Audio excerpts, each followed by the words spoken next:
Hello, public opinion aficionados, and welcome to Rasmussen Reports, the independent pollster who is finally starting to heal from the last 2 months. And let me tell you, I'm really relaxed and at ease right now because I think I helped win an information war. And I'm not even talking about which candidate came out on top. I'm talking about the oppressive gaslighting and fake election predictions that have been happening over the last couple of years. The mainstream media put their full weight behind one candidate and they failed to get her over the finish line. Isn't that crazy? And I'll tell you what, there were really only a couple of us in the industry putting out real data and telling you really what was happening. Now, I'm not taking full credit. Everybody on Twitter basically knew what this election map was going to come out like, but they're getting the data from someplace, and it's people like me and Rich Barris and Trafalgar that have been saying Trump's going to win this thing, and everybody else in the mainstream media ridiculed us, ignored us, and put out data that showed that Kamala Harris was winning. And really, probably the dirtiest dirty shirt out there is 538 right now, who is supposed to be correcting for all of the bias in the industry. And instead, in retrospect, looks like they were shilling for Democrats. And we're going to go into that. And if you missed it, make sure you go over to WDW Pro, the channel on YouTube, where I actually joined him just last week to talk about how Disney's ABC's 538 is putting their thumb on the scale to help Democrats get elected. But let me tell you, if you are not on Twitter yet, Twitter is where the action was happening this election season. I think it's the number one reason that the mainstream media is freaking out right now. They've lost their power. Back in 2020, everything hinged on when the mainstream media outlets were calling different state races. And this time around on election night, the internet was like a massive party. I was bouncing around between like a dozen different streams and nobody gave a crap what anybody in the mainstream media said about which state was going to Trump or Harris. And man, I'll tell you what, things are moving fast since Trump got elected. The internet is basically like picking cabinet positions for him, and rhinos are getting dunked on left and right. It's absolutely merciless. It isn't just the mainstream media that lost their power last Tuesday. It's the establishment, because Twitter is essentially a rhino hunt right now. I mean, things like this. Look at Gunther Eagleman just absolutely dunking on Senator Cornyn, who is one of the front runners for the Senate Majority Leader position. Although it seems like the people want Rick Scott or maybe even J.D. Vance. That would be incredible. But I want to talk about polling accuracy. And I will caution everybody to just wait a little bit before you go and glom onto narratives about who is the most accurate out there. Atlas Intel, I mean, they did a good job. We love them. They put this out, but they basically picked their own yardstick. And we'll wait and see what independent voices like Real Clear Politics say when the dust settles. I don't even think everything's been counted yet, but it's almost fully been counted. And I want to show you something really special. This is the latest number of the national popular vote, and it shows that Donald Trump is currently winning 50.4 to 48%. Do the math, and that is 2.4. Now, week after week after week, this is what we've been putting out. Twos and twos and twos and twos. We made a final call of 3, but let's take a closer look at that final call. 48.7 to 46.3. 2.4%. Nailed it. Now, listen, I don't know if it's going to settle out at 2 or whatever, but who cares? But this is what I want to talk about before we look at the state numbers. This is ABC News putting out an article by G. Elliott Morris, probably the least introspective person in this entire industry. He is now in charge of 538, and he is the ideologue that kicked us out, of course, to the detriment of their own accuracy. But that's because ever since they wrestled it from Nate Silver, 538 is now a propaganda outlet for Democrats, and in no way is attempting to correct for the errors in the polling industry, as we will go into. But let's just take a moment to take a look. Here at 538, we think a big part of our jobs during election season is to explore and explain how much trust you should put in all of the people telling you who's going to win. Now, a lot of people are interested in being told who's going to win, and a lot of people want to look at data and analyze it for themselves. That's what the game on Twitter is right now. It's not the gaslighting. More than anyone else, given the amount of data they produce and the press and the public's voracious appetite for it, that's true, that includes the pollsters.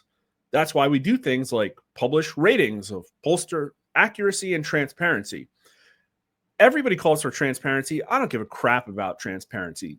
We're pretty transparent, but listen, no amount of transparency will make up for inherent bias and a lack of integrity. And they make complex election forecasting models to explore what would happen if the polls are off by as much as they have been historically. Again, I'm not doing any complex analysis. I'm just doing polling like it's been done for decades, and I clowned all these people. All right, listen, he blows a lot of hot air, but polls in 2024, low error and medium bias. Now, that is kind of true. Basically, with low error, he's saying they weren't all over the place. They were all kind of huddled together. Medium bias, well, that's the important part. Despite the early narrative swirling around in the media, 2024 was a pretty good year to be a pollster. I will say the mainstream media pollsters were a little bit more accurate. I think a lot of it is due to the influence of us, but they were still off, as we're going to explore. According to 538's analysis of polls conducted in competitive states, in which over 95% of the expected vote count was counted, the average poll conducted over the last 3 weeks of the campaign missed the margin of the election by just 2.94 percentage points. In the 7 main swing states, pollsters did even better. They missed the margin by just 2.2 points. Now, I will point out that he only selected polls in the last 3 weeks of the campaign. And as we know, the last 3 weeks of the campaign, the pollsters all rapidly shifted right because they knew that the time for shilling was over. Okay, so that's a little bit selective right there. This measure, which we call statistical error, measures how far off the polls were in each state without regard for whether they systematically overestimated support for one candidate. Okay, he's saying that the polls were about 2.2 points, and we shouldn't look at who they were favoring. Well, we should. They were 2.2 points in the battlegrounds more favorable to Harris, just like they were in 2020, just like they were in 2016, just like Rasmussen Reports was telling you time and time again. And I'm actually surprised the bias wasn't more, but we could get into that in another video. Yep, by this metric, state-level polling error in 2024 is actually the lowest it's been in the last 25 years. Yeah, I've been talking about this. Basically, the entire country moved 7 or 8 points right, even all the blue states, but miraculously, the battlegrounds only moved a little bit to the right.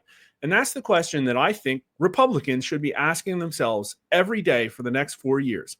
Why did the country shift massively towards Donald Trump, and yet the battleground states were as close as they were? Whatever. This is enough hot air. Here's the point I want to say. These are the top final presidential election forecasts.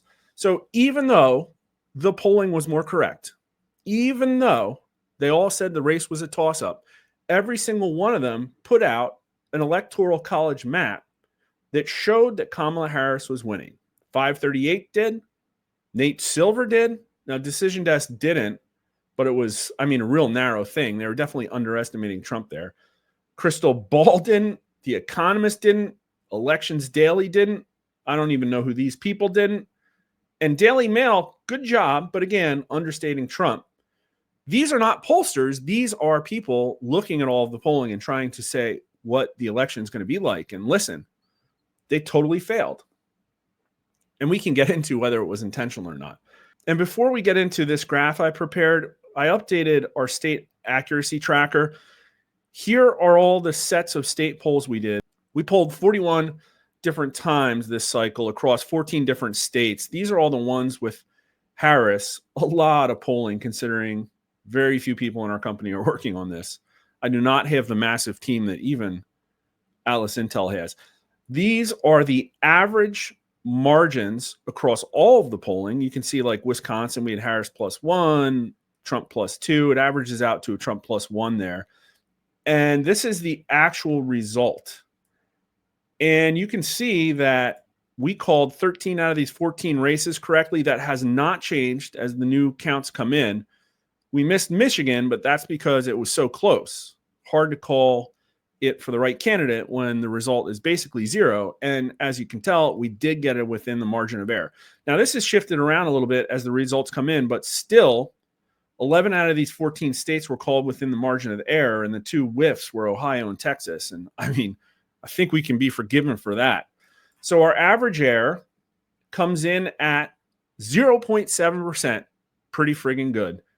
And that's actually favoring Harris. So just like we told everybody on YouTube, we thought our polling was too left. Again, I'm actually surprised it wasn't more left. And the Republicans need to figure out why. Our biggest errors were Texas and Ohio. Our biggest battleground error was Arizona. And our biggest error of overstating Trump was only 2.9 points. And that was in Montana. He won by 20. It's like impossible to tell who's going to turn out in that state. Our next biggest one was Virginia. And yeah, I was really surprised about the Virginia outcome. The polling showed that this race was going to be tighter than it actually was. But let's go down here. I have the absolute polling error. This is the same chart, just I have the absolute polling error. And it's at 2.3%, which is, again, really good. But if I get rid of Texas, it's under 2. That means our average poll is well within the margin of error of the final results. But here's just the battlegrounds. And again, we did really great. We only called one battleground for the incorrect candidate, but it was in the margin of error. And the only poll we had outside the margin of error was Arizona. And again, everybody, I mean, just mind-blowing how many Republicans turned out. It's almost like there may have been suppression there in the past. Stunning. The average error across all the battleground states, 0.8% to Harris. And the absolute polling error, 1.7%. That's phenomenal. Okay, so here's the chart I wanted to show everybody. The blue line are the actual reported results, stack ranked for, Trump support because he won. And the purple line is me. So now you'll notice that there's some variation. I called some states to Trump. I called some other states to Harris. But on average, there's almost as much purple line above the blue line as below it. In fact, there's a little bit more below it. That is bias. And my numbers have very little bias. They have variation because it's polling, because there's a margin of error, because polling is hard, but no bias whatsoever. Compare that to the yellow line, the Real Clear Politics straight average of all the pollsters. And it shows that although they have less polling error because they're taking a whole bunch of polling, they have significantly more bias. It shows the polling industry is actually about, roughly 2 points to the left of mine. Exactly kind of what 538 said. The polling industry has an anti-Trump bias.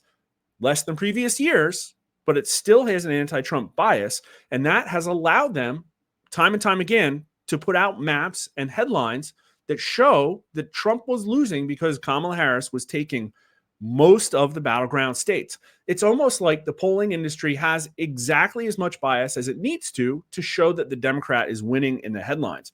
But now what 538 is supposed to be doing is tracking these pollsters' long-term biases and taking them out. And what you can actually see is that whole statistical model stuff that Disney has now spent over $100 million on. I can't emphasize enough how much of a black hole for money 538 is. It took the entire left-leaning polling industry and added even more left bias. You're not going to hear that in 538's article. There's no introspection about where they were compared to the polling industry. And that's because time and time again, they're shilling for Democrats. They're taking left-wing pollsters and making them even more favorable to Democrats. I mean, seriously, look at this. This is one more chart. This is compiled by 538. They actually do some useful things. Look at all that blue. This is the state bias in every single cycle. And yeah, okay, 2024 is a lot less biased. Look at, except Iowa. And Seltzer did that. But time after time, the polling industry always overemphasizes Democrat support. There was only one state in the last 3 cycles, like 12 years, in which the polling overestimated Trump support. Absolutely incredible. It's all propaganda. Incredible. Disney, you got to shut these people down. You're spending millions and millions of dollars and your gaslighting is not working anymore. And quite frankly, I think the new sheriff in town is going to take these kind of attacks in a pretty hostile manner. But for you, dear follower, stop following the mainstream media. Follow independent pollsters and independent analysts on Twitter and YouTube like us. We'd love to have you at Rasmussen_poll. Twitter, Rasmussen_poll as well, or Mark_R_Mitchell. Help us fight the gaslighting, and maybe you can help explain to normies who are being crushed by psyops the truth about the incredibly biased mainstream polling industry. We're happy to have had you as followers this election season, and we hope you stick around because there's going to be a lot of crazy stuff coming up during the Trump term, and I think voters are going to get a lot more of what they wanted. Thanks for watching.